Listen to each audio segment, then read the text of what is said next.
They tried to ruin my career without realizing I was the one holding the purse strings. Stick around, because what began as betrayal quickly turned into the ultimate power play. And if you're into stories of subtle revenge and unstoppable success, hit that subscribe button. Money may not buy happiness, but it sure funds the perfect revenge, especially when your toxic family has no clue you've been quietly sitting on a $500 million fortune.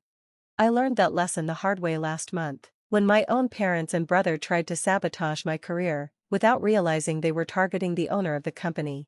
I'm Melissa Tran, but most people in the business world know me as Mel. Officially, I'm the newly appointed Chief Strategy Officer at Everland Dynamics, a cutting-edge biotech firm based in Seattle. What my family doesn't know, 2 months ago, I became the majority shareholder, acquiring control of the company in secret through a series of discrete transactions via a private trust. The road to this moment began almost 18 years ago, back when I was a quiet scholarship student studying biomedical engineering at Georgia Tech. Meanwhile, my younger brother Ryan breezed through Stanford with our parents footing the bill. Ryan needs help, Mom always said. You've always been so independent, Mel. Independent? That was an understatement. I balanced lab work, tutoring jobs, and freelance coding gigs just to get by. Meanwhile, Ryan vacationed across Europe, posting photos of wine tastings and yacht parties. But I kept my focus. I had a dream, and I knew it would all pay off one day. And it did.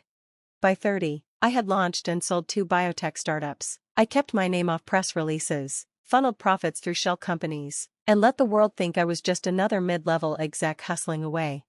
Why the secrecy? Because I knew how money could poison relationships. My parents always adored Ryan's stable corporate sales job while they treated my work like some sort of hobby. You should talk to Ryan, Mom would suggest at dinner. He can help you get into real business. So, I let them believe I was the one who needed their help. Little did they know, I was secretly orchestrating my biggest move yet, acquiring Everland Dynamics, where I had been working for just over a year. The company was undervalued but full of potential. Using a web of trusts and entities, I quietly gained control without anyone suspecting a thing. When the board named me CSO, they thought they were bringing in a loyal strategist. What they didn't realize? They were handing the seat to the company's new owner. Ryan's reaction? Delicious. Must be nice to finally catch a break, he said with a smug smile during our monthly family dinner. Though I hope you're not in over your head. Corporate leadership's a whole different beast than fiddling with science projects. Mom and Dad exchanged nervous glances. Maybe Ryan could mentor you, Mom suggested helpfully. He's been managing teams for years, sweetheart. I kept my smile steady, suppressing a laugh. If only they knew about the acquisition papers locked in my safe. I'll keep that in mind, I replied calmly. But Ryan wasn't content with just throwing sarcastic comments my way. My promotion had shaken up the family hierarchy. He'd always been the golden child, the reliable one with the conventional career, while I was the quiet geek who never quite fit in. The first red flag appeared when he started showing up at Everland Dynamics for casual lunches with senior staff. I saw him laughing and chatting with department heads, pretending to care about his overwhelmed sister, while subtly probing for weaknesses in my leadership. Then came the anonymous tips to HR, false allegations of falsified degrees, rumors about inflated credentials, all of them easily disproven, but the message was clear. Someone wanted to take me down. I'm just worried about you, Ryan said, pretending to be concerned when I confronted him. You know how it is. Tech companies like to promote women a little too quickly these days. Gotta hit those diversity quotas. I'd hate to see you fall flat on your face. I let him dig deeper, curious how far he'd go. That answer arrived yesterday, delivered in a sealed envelope to the board of directors. Inside, a polished dossier full of fake bank statements, forged emails, and a timeline painting me as a fraud. Embezzlement, insider trading, falsified reports. It was a textbook example of malicious manipulation. The board called an emergency meeting for Friday morning. Ryan must have heard about it through the grapevine because, at dinner last night, he practically glowed. The board wants me there tomorrow, he said smugly. Apparently, they're making some big changes at the top. Mom and Dad beamed with pride, neither asking why I wasn't invited to this mysterious meeting about my own career. What they don't know is that I spent last night building my own dossier, documenting every manipulation, every lie, every whisper campaign, and this time, I'm exposing Everland Dynamics' true ownership structure. Tomorrow, they'll learn exactly who's in charge. And if you think Ryan's about to get away with it, you might want to hit that subscribe button, because what comes next will change everything. I should be furious. I should be hurt that my own brother tried to destroy my career, that my parents showed up eagerly to witness my professional execution. But sitting here in my home office, surrounded by printouts of forged bank statements and fabricated emails, I feel something else entirely. Calm. Because Ryan's scheme, twisted, desperate, handed me a perfect stage, a once-in-a-lifetime chance to confront not just his betrayal, but a lifetime of being underestimated, overlooked, and dismissed. Sometimes, the best revenge is letting them believe they've won, right until they realize the game was never theirs to control. The board meeting is set for 9 a.m. sharp. My family will arrive expecting a spectacle, my downfall, served cold. What they'll get instead is a reminder of why you never bet against the quiet one in the corner, especially when she owns the whole damn table. The pieces are in place, the curtains rising, and for once in my life, I'm actually looking forward to a meeting. I arrived early that Friday, not to prepare, but to watch the show. At 8:45 a.m., on the dot, Ryan swept into the lobby in his sharpest suit, confidence dripping from every step. Mom and Dad followed close behind, dressed for a celebration they didn't earn. "Is the board ready for us?" Ryan asked the front desk, nearly humming with anticipation. He had that same smug look he wore in 8th grade, the night he deleted my science project on purpose, just before it was due. From my office upstairs, I watched as they were escorted into the executive conference room. The board trailed in soon after, stone-faced and silent, just as I'd instructed. Each of them had received my private message the night before. At 9 a.m. sharp, I stood, smoothed my blazer, and walked down the hall. Time to begin. Marcus Chen, the board chair, was already speaking as I entered. "These allegations against Ms. Tran are extremely serious. Sorry I'm late," I said brightly, taking my seat at the table. Ryan's head snapped up, his smirk faltered.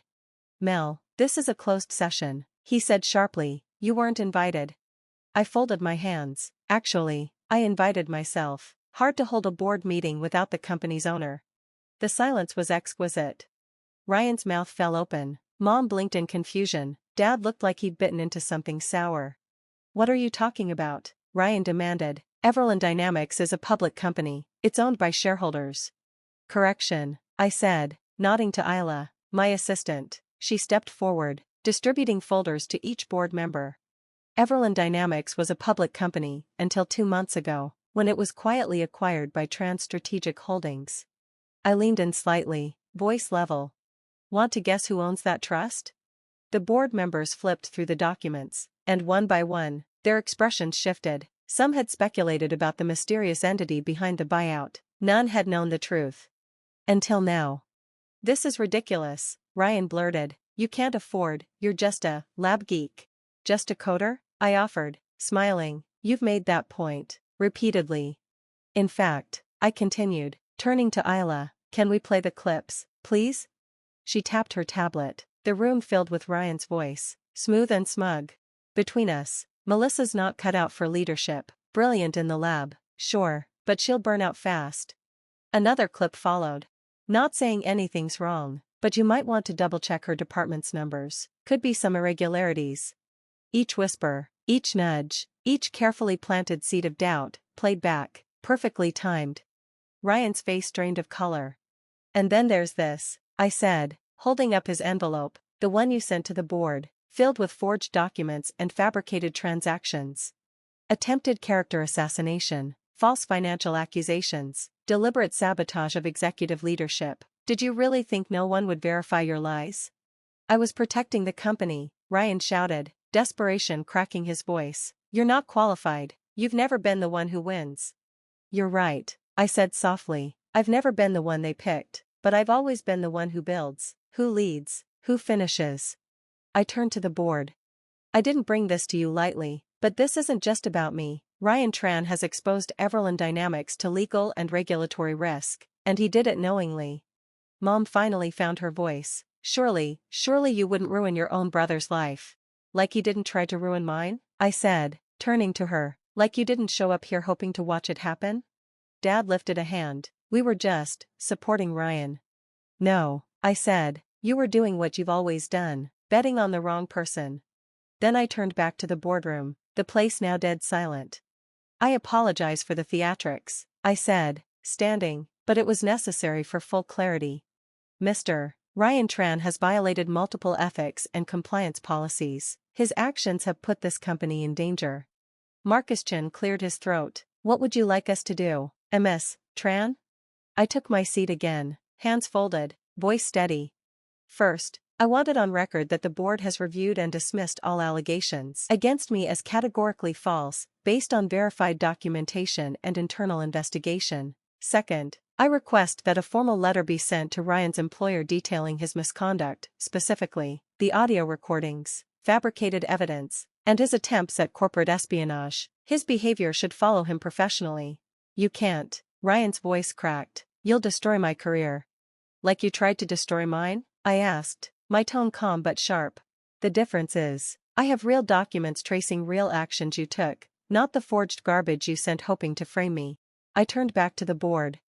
Lastly, I want it on record that Ryan Tran, and both of our parents, are permanently banned from Everland Dynamics property. Any attempt to contact staff or interfere with operations will result in immediate legal escalation. Mel, please, Mom cried, mascara streaking down her cheeks. We're family. I let out a short, cold laugh. Family supports each other, family cheers your wins, family doesn't fake documents and spread lies just because they can't handle your success. I pulled out one final folder. My ace. This, I said, sliding it across the table, is the acquisition contract for my first biotech company. Sold it for $50 million at age 27. My second? $180 million, 2 years later. I glanced at Dad. I could have bought that golf club membership you wanted, could have funded every luxury trip you handed Ryan like participation trophies, but I didn't. They stared at the numbers that shattered every narrative they'd clung to. I stayed quiet because I wanted to see who would stand by me when they thought I had nothing. You all failed that test. Ryan had gone pale. You're firing me from my job, he whispered. No, I said softly. Your actions fired you, just like you tried to do to me. The only difference? You actually did what you're being accused of. I stood again, gathering the last of my documents. This board meeting is adjourned, I said clearly. Marcus, please ensure all documentation is formally filed and secured. Then I turned to them. Ryan, Mom, Dad, security will escort you out. Wait, Ryan called out, his voice cracking as I reached the door. Please, I'm sorry, I was jealous. I couldn't handle that you were finally doing better than me. His voice shook. We can fix this, can't we? We're still family.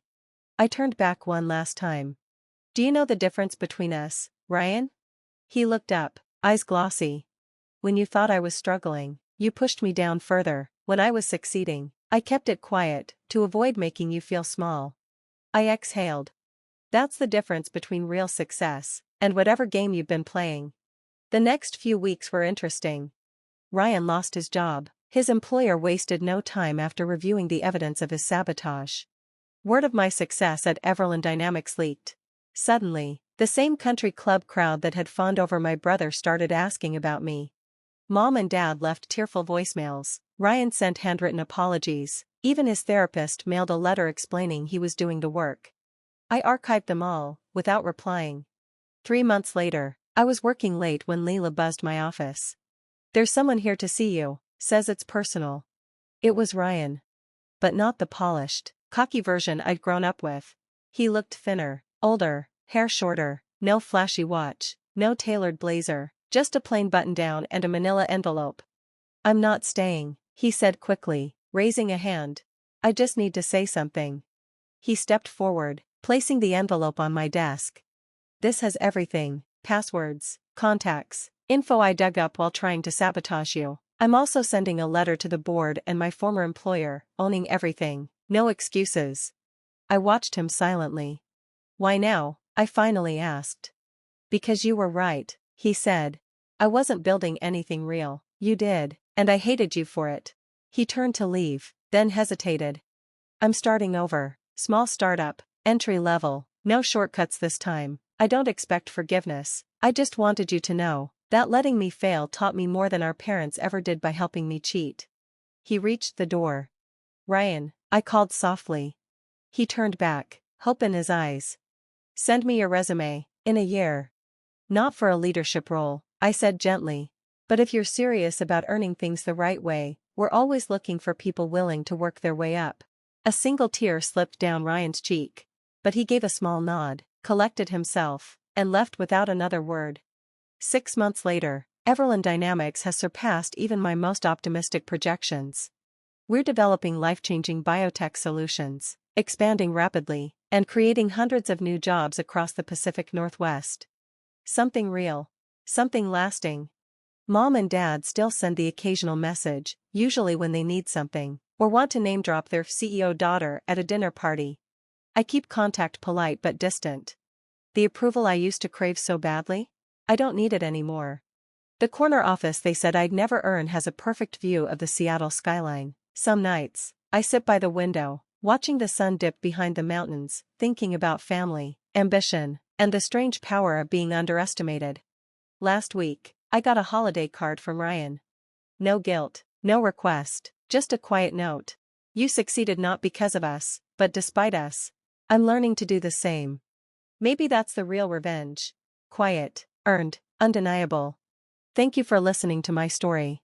For seeing me, when so many people I loved couldn't. Now, I'd love to hear from you. Leave a comment. Tell me what you would have done in my shoes. Would you have stayed silent? Fought back sooner? Or maybe, you've lived through something similar. Been the quiet one. The underestimated one. The one who had to build from the shadows while others took the spotlight. I want this space to be more than a story. Let it be a reminder, you don't need loud applause to validate your worth. Sometimes your quiet resilience is your loudest strength. And if you're on your own journey right now, working late nights, being overlooked, underestimated, keep going. Keep building. Let your success speak louder than your pain. Support me by liking, sharing, and subscribing, not just for the next chapter of my story, but for yours, too. Because if I've learned anything, it's this. Success isn't about proving people wrong. It's about proving to yourself that you were always right to believe. So, what's your story? I'm listening. And I hope the world is too. Because it's your time to be seen.